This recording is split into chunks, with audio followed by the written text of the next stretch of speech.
রোজা রাখলে আমরা সবাই দুর্বল হয়ে যাই, কিন্তু রোজা রাখার পরেও শরীর দুর্বল হবে না, ফিট থাকবে, সারাদিন শরীরে প্রচুর শক্তি থাকবে, এমন কোনো পদ্ধতি কি রয়েছে? এ বিষয়ে বিশিষ্ট ফুড নিউট্রিশনিস্ট আয়েশা সিদ্দিকা বলেন, অনেক অসুস্থ রোগীরা আছেন, বিশেষ করে ডায়াবেটিস, উচ্চ রক্তচাপ, হার্টের সমস্যা, এই জাতীয় লোকেরা রোজা রাখার পূর্বে মানসিকভাবে দুর্বল হয়ে পড়েন কি রোজা আমি রাখতে পারবো কিনা।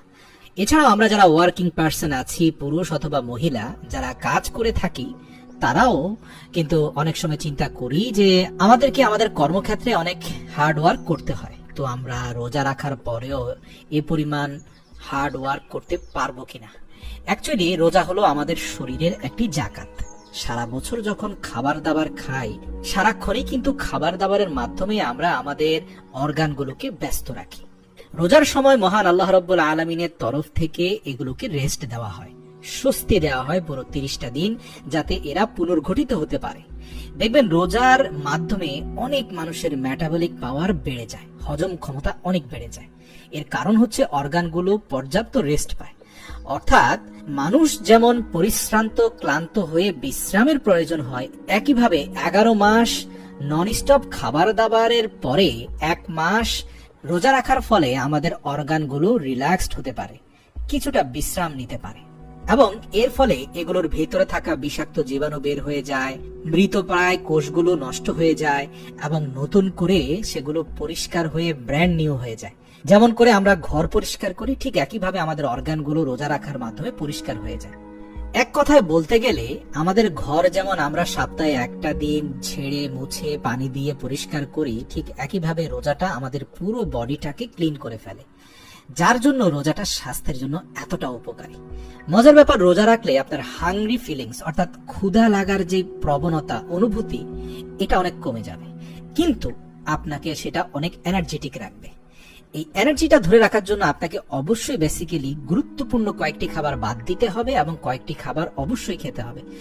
মনে রাখবেন, সারাদিন রোজা রেখে যদি আপনি শরীরের পানি শূন্যতা পূরণের জন্য পর্যাপ্ত চিনি দিয়ে 1 গ্লাস শরবত খান, তাহলে তাৎক্ষণিক এনার্জি পাবেন ঠিকই, কিন্তু পরক্ষণেই আপনার ক্ষুধাভাব তৈরি হবে এবং শরীরে দীর্ঘস্থায়ী ক্ষতির সৃষ্টি হবে। তাহলে এনার্জিটা দিবেন কিভাবে?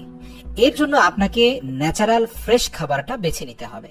পানি শূন্যতা পূরণের জন্য আপনি 3 থেকে 4টা খেজুর ভালোভাবে চিবিয়ে খান এবং 1 গ্লাস পানি খান, ব্যাস আপনার শরীরে ফ্রুক্টোজ দিয়ে ভরপুর নিউট্রিশনের ঘাটতি পূরণ হয়ে গেল। এছাড়া আপনি খেতে পারেন তরমুজ, কেননা এই খাবারগুলো আপনার সারাটা দিন আপনাকে ফিট রাখবে, দুর্বল হতে দেবে না।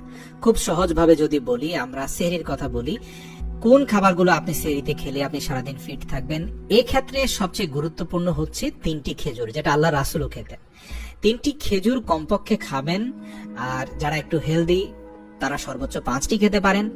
তো এই 3 থেকে 5টি খেজুর খাবেন, পাশাপাশি 1 গ্লাস দুধ খাবেন। চাইলে আপনারা ছানা, পনির, টক দই এগুলোও খেতে পারেন। জিরার গুঁড়া অথবা কালো জিরা মিক্স করেও আপনারা চাইলে দুধটা খেতে পারেন।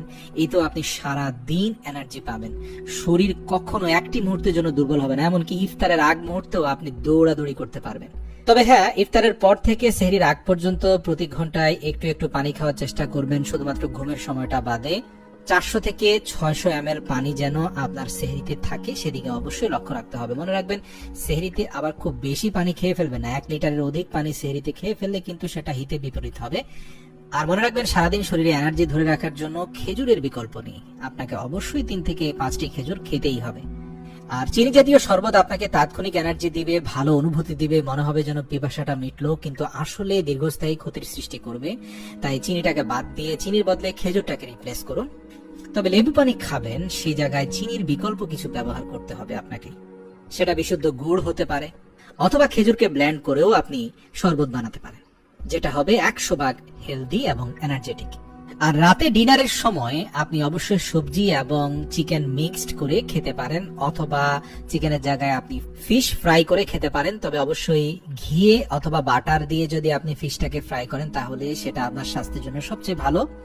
আর মনে রাখবেন, সেহরির পূর্বেই আপনি ভারী খাবারগুলো শেষ করবেন। সেহরিতে হালকা খাবার খাবেন এবং পর্যাপ্ত পানি খাবেন, এবং সবকিছু খাওয়ার পরে যেন পেটে কিছু জায়গা খালি থাকে। সেহরিতে একদম গলা পর্যন্ত পেট ভরে খেয়ে ফেলবেন না, এতে সারাদিন অস্বস্তি লাগবে এবং এনার্জিও খুব ভালো থাকবে না।